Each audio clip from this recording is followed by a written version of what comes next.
சீரியல்களின் full எபிசோடுகளை Sun டிவியில் ஒளிபரப்பான உடனே எக்ஸ்க்ளூசிவாக சன் நெக்ஸ்டில் மட்டும் ஃப்ரீயா பாருங்கள்.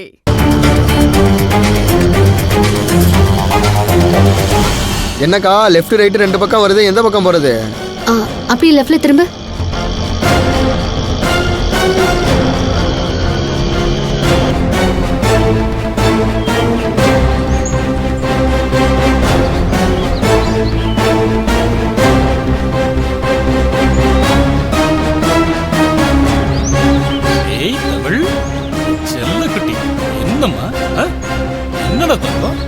என்ன வேணும்?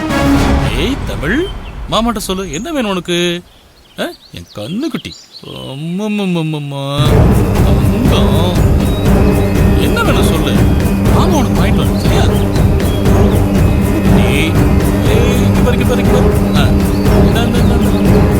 ஆமா, உங்களை பார்க்காம இருக்க முடியல, அதான் ஓடி வந்துட்டேன். பட்டு குட்டி, அம்மு குட்டி, என்னம்மா? இங்க பாருங்க, என்ன வேணும்?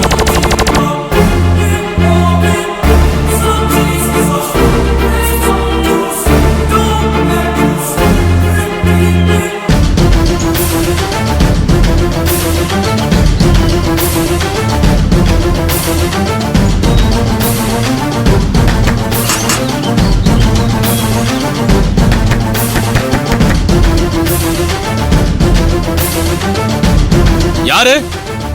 நான் தான் ராதா. தமிழ், உன் அத்தை வந்திருக்கா. நீ இங்கே உட்காந்து விளையாடு, நான் இதை வந்துடுறேன்.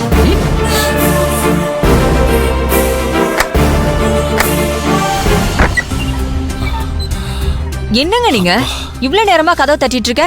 கதவை திறக்காம என்ன பண்ணிட்டு இருக்கீங்க? ஏய், கையில குழந்தை வேற இருக்கான்ல, வேற யாராவது வந்து நம்ம மாட்டிக்கிட்டா அதுக்கு பயந்துதான் நான். தமிழ்,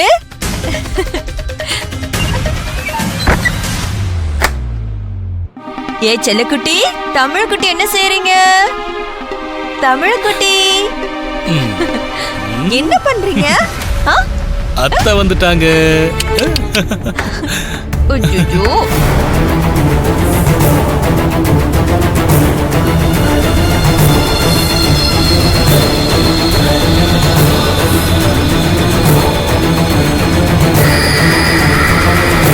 ஏறாதா, இப்ப நீயும் கிளம்பி வந்துட்ட, அப்புறம் செவந்தி கேட்டா என்ன சொல்லுவ? நீங்க வேற குழந்தை கூட விளையாட போறேன்னு சொல்லிட்டீங்க. எனக்கு அங்க இருக்கவே மனசு இல்ல, அதான் ஒரு எட்டு பாத்துட்டு போலான்னு வந்துட்டேன். கொஞ்ச நேரம் இருந்துட்டு போறேன். தமிழ் குட்டி, சேட்டை பண்ணாம சமத்தா இருப்பீங்கல்ல? ஏங்க, எத்தனை நாளைக்குதான் இப்படி யாராவது வந்து கதவை தட்டினா செவந்தியா இருப்பாளோன்னு பயந்து பயந்து கதவை திறக்கிறது? கொஞ்சம் யோசிச்சு பாருங்க. நம்ம இப்படி ரொம்ப நாளா குழந்தைய வச்சிட்டு இருக்க முடியாதுங்க. ஒருவேளை ஹவுஸ் ஓனர் செவ்வந்தின்னு யாராவது வந்தா என்ன பண்றது? ஷோ, அதை நினைச்சாலே எனக்கு பயமா இருக்கு. அதெல்லாம் அவ்வளவு சீக்கிரத்துல வருவாங்களா என்ன? ஏதாவது தேவை இருந்தா வேலை இருந்தா வருவாங்க, சும்மா அடிக்கடி வருவாங்களா? அப்படி வந்தா பாத்துக்கலாம், விடு. நீங்க இப்படி சொல்லிட்டீங்க, எனக்கு இல்ல பயமா இருக்கு. இப்ப கூட பாருங்க, நிம்மதியா குழந்தைய கொஞ்சம் முடியுதா? யாராவது வந்துருவாங்களோன்னு பார்த்து பார்த்து இருக்கிறது ரொம்ப பயமாவே இருக்கு. அப்படியெல்லாம் யாரும் பாத்திர மாட்டாங்க, விடு. எங்க குழந்தைய சீக்கிரமா கொடுத்துடலாங்க. கொடுத்துட்டு திரும்ப கேட்டா கண்டிப்பா செவந்தி ஒத்துக்குங்க. எனக்கு என்னவோ குழந்தை நம்ம கூட தான் இருப்பானோன்னு தோணுது.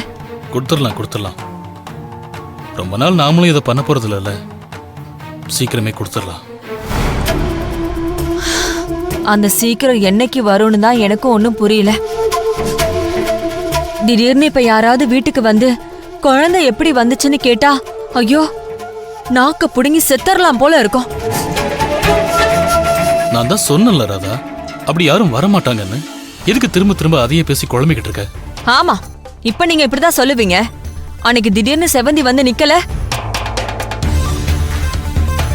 அவ ஏதோ டவுட்டோட தான் அன்னைக்கு உங்களை தேடி வந்திருக்கா. நீங்களும் கோவப்பட்டு வேணா வந்து பாத்துக்கோன்னு சொன்னதுனாலதான் அவ வீட்டுக்குள்ள வந்து சரியா செக் பண்ணாம போயிட்டா. ஒரு தடவை வந்த டவுட் இன்னொரு தடவை கண்டிப்பா வராம போகாதுங்க. அடுத்த தடவை அவளுக்கு சந்தேகம் வந்தா கண்டிப்பா வீட்டுக்குள்ள வந்து பாப்பா. தமிழ் கண்ணுல படுவான். அதுக்கப்புறம் ரொம்ப அசிங்கமா போயிடுங்க. கூட பிறந்த அண்ணன் நீங்களே இப்படி கடத்தி வச்சிருக்கீங்கிற மாதிரி ஆயிடும். அதுக்கு நானும் சேர்ந்து சப்போர்ட் பண்ண மாதிரில ஆயிடும். ஐயோ, அப்புறம் செவந்தி வாழ்நாள் பூரா என்னை மன்னிக்கவே மாட்டா. தயவு செஞ்சு எவ்வளவு சீக்கிரம் முடியுமோ அவ்வளவு சீக்கிரம் குழந்தைய கொடுத்துடலாங்க. ராதா, நீ நினைக்கிற மாதிரிலாம் ஒன்றும் நடக்காது. நீ ரொம்ப மனசு போட்டு குழப்பிக்காத. ஒருவேளை செவந்தியோ இல்ல வேற யாரோ குழந்தை நம்ம கிட்ட இருக்கிறது கண்டுபிடிச்சா கூட நம்ம குழந்தைய நான் அவங்களுக்கு தரமாட்டேன். என்னங்க சொல்றீங்க? தரமாட்டீங்களா? ஏங்க, இது நம்ம குழந்தை இல்லைங்க, செவ்வந்தியோட குழந்தை.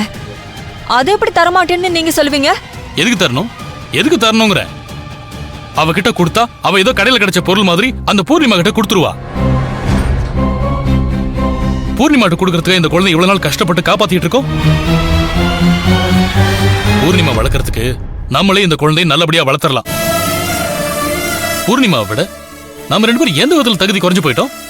நம்ம கிட்ட காசு பணம் இல்லைங்கிற குறையை தவிர நாம ரெண்டு பேரும் பாசத்துல அவளை விட நம்ம 100 மடங்கு அதிகம் தான். தமிழ் நம்ம கிட்ட இருந்தா பூர்ணிமா பாக்குறத விட நாம நல்லபடியா பாத்துக்குவோம். நம்ம கிட்ட நல்லாவே வளரும். அவளுக்கு குழந்தை இல்லைங்கிறதுக்காக குழந்தைய தூக்கி தத்து கொடுப்பாளா?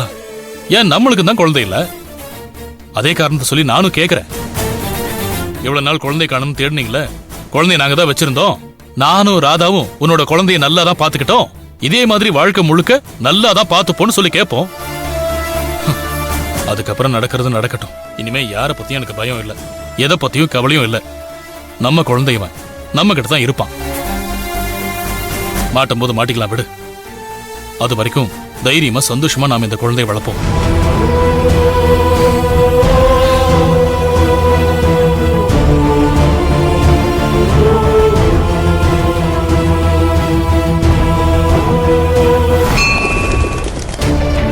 என்ன நீ சொல்றீங்க? உங்க அண்ணன் தான் குழந்தைய கொண்டு போய் வச்சிருக்காரா? என்னால இதை நம்பவே முடியல அண்ணி. ஆமா ஐஷு, எனக்கு கூட சின்ன டவுட் இருந்தது. அந்த டவுட்ல தான் நான் அவரை ஃபாலோ பண்ணிட்டு வீட்டுக்கு போனேன். வீட்டுக்கு போனா குழந்தை அவங்க கிட்ட இருக்கு.